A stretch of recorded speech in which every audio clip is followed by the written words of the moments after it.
When Margaret Collins turned 72, she didn't expect life to change much. She had lived in the same small white house in Cedar Grove, Ohio, for nearly 50 years.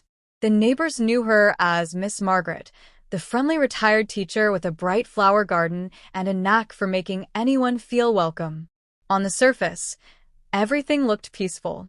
She had her routines: morning coffee at the same kitchen table, afternoons knitting on the porch, and evenings watching old westerns on TV. But deep down, Margaret felt a quiet ache, something she hadn't spoken to anyone about: the slow, creeping loneliness that had settled into her days.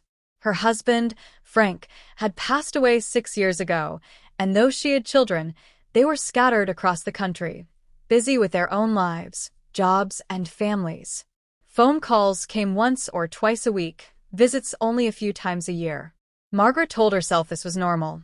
After all, she had been young once too, rushing through life without noticing how much time slipped away. But knowing didn't make it easier.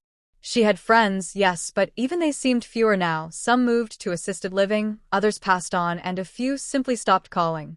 The days were growing quieter, and she wondered if maybe this was just how aging worked: more memories, fewer conversations. One chilly November morning, Margaret made herself a cup of tea and sat at her kitchen table, flipping through the channels on her small flat-screen TV. Nothing interested her. She sighed, pulled out her tablet, an old gift from her son, and opened YouTube.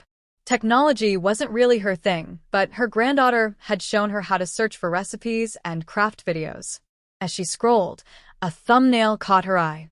It was a smiling, silver-haired woman, about her age, with the title in bold letters: "All elderly people should watch this video." Something about it tugged at Margaret's curiosity. She clicked. The video opened with a warm, calm voice. "Hello, friends. My name is Linda," the woman said, sitting in a cozy living room. "If you're watching this, you might be feeling like life has slowed down, maybe even gotten smaller. But I'm here to remind you, it's never too late to make it bigger again."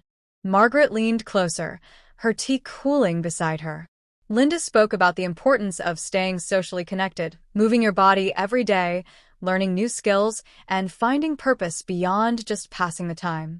She told stories about older people who had started painting, gardening, volunteering, or even learning to play instruments in their 70s and 80s. She talked about building small daily habits, calling a friend, taking a short walk, trying a new recipe, and how these could keep the mind sharp and the heart full. It wasn't just the advice. It was the way Linda looked directly into the camera, like she was speaking to Margaret alone. "Don't believe the lie that your best days are behind you," she said. "The next chapter can be just as beautiful, but only if you choose to write it." Margaret felt an unexpected tightness in her throat. She paused the video, sat back, and stared out the kitchen window at the bare trees. Could she really change things? Could she feel alive again, instead of just existing? The next day, she decided to try. She pulled on her warm coat, grabbed her walking stick, and strolled down the block, breathing in the crisp air. She passed Mrs. Harris, a widowed neighbor she hadn't spoken to in months, and stopped to chat. That small talk turned into a 20-minute conversation about the upcoming town holiday fair. Mrs. Harris invited her to join the volunteer committee. Over the next week, Margaret kept thinking about Linda's words. She started calling one friend a day, even if it was just to say hello. She looked up Easy Yoga for Seniors on YouTube and followed along in her living room. She went to the library and checked out a book on watercolor painting, something she'd always admired but never tried. 2 weeks later, Margaret found herself at the community center, sitting at a long table with other volunteers, helping to make decorations for the fair. There was laughter, music playing from an old radio, and the smell of cinnamon cookies baking in the center's kitchen. She realized she hadn't felt so connected in years. When the fair finally came, Margaret was in charge of the hot cocoa stand. People stopped by to warm their hands, chat about the weather, and compliment her on the cinnamon cocoa recipe she had perfected after 3 attempts. She felt useful, part of something, and most surprising of all, excited about what might come next. After the fair, she decided to write to Linda, the woman from the video. She left a comment. "I watched your video on a quiet morning. I didn't think much could change for me at my age. But you made me believe again. Thank you. A few days later, Margaret got a reply. Margaret, you've made my day. It's never too late. Keep going, you're inspiring more people than you know.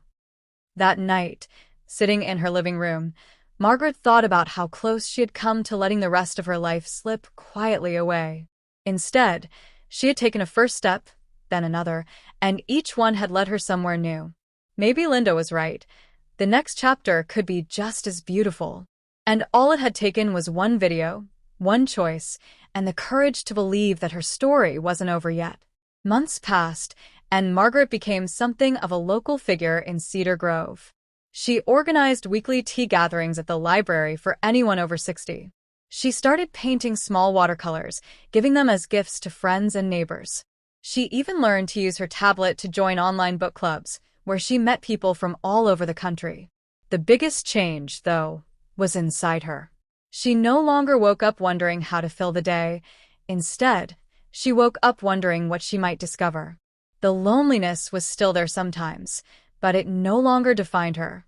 She had learned to reach out, to move toward people instead of waiting for them to come to her. And it all began with that simple title on her screen: All elderly people should watch this video. Margaret often thought about how many others might be sitting at their kitchen tables, feeling the same quiet ache she once felt, not knowing that a new chapter was waiting for them. She hoped they would click, listen, and take that first small step, just as she had. Because if there was one thing she had learned in her 70s, it was this: life doesn't end when the calendar says you're old. It ends only when you stop believing in what's possible.